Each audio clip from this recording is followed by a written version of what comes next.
I'm Jim Wanamaker, married to Karen. I've been going to Maranatha for about 3 years now. I grew up in the United Church. As a kid, I went to church on a regular basis with my mother, never my father. My father, I don't think, was a believer. Over the years, I was a regular goer up until the time I was 18, and then something happened between a minister and I walked away. I was of the belief that the Bible would change. Even though it said what it did, it had to adjust to modern times. And I've learned since that I was way off on what I believed. I was a true blue sinner, smoker, drinker, partier, believed in having a good time. Thought I had good friends, but as long as you were drinking and partying, they were good friends. If you weren't doing that, they weren't good friends. Then wasn't doing anything church-wise when I started the Alpha course. Went there fully intending to prove them wrong and me right, and no other reason. And the first 3 nights of being there, they should have thrown me out. John Van Berkel was my first leader with Tinica Balma, and they were great people, very friendly, but I went in with not what you would call the chip on the shoulder.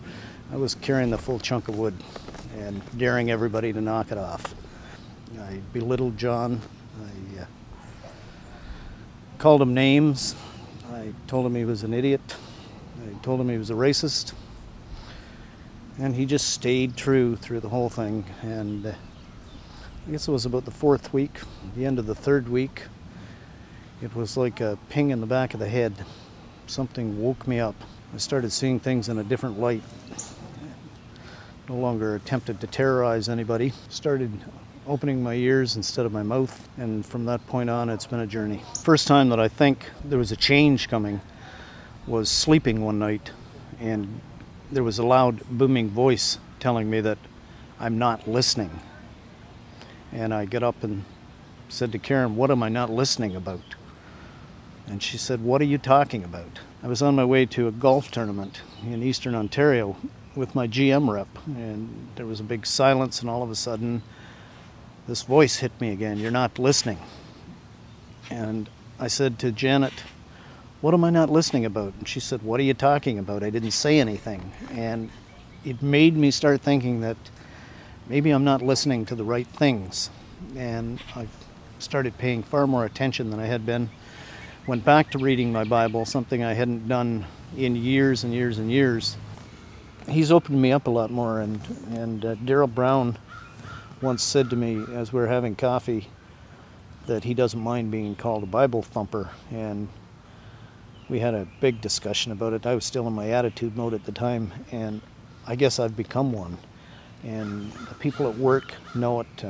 Every place I go, I let them know what we're doing and that we're building a church, and you're welcome to come. And knowing that what God did for me makes you proud to say that you are a Christian. I should be under humongous amounts of stress right now with selling the house and buying a house and moving my business and the type of work I'm in.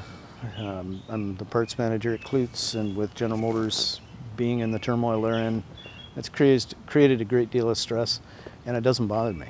I couldn't care less. If this fails, something else is going to happen. And if it doesn't, I know that I'm going to be looked after. There's far less worry on me than I've ever had in my life, and I know it should be piling up right now, and just turn it over to somebody else. He's better at it than I am.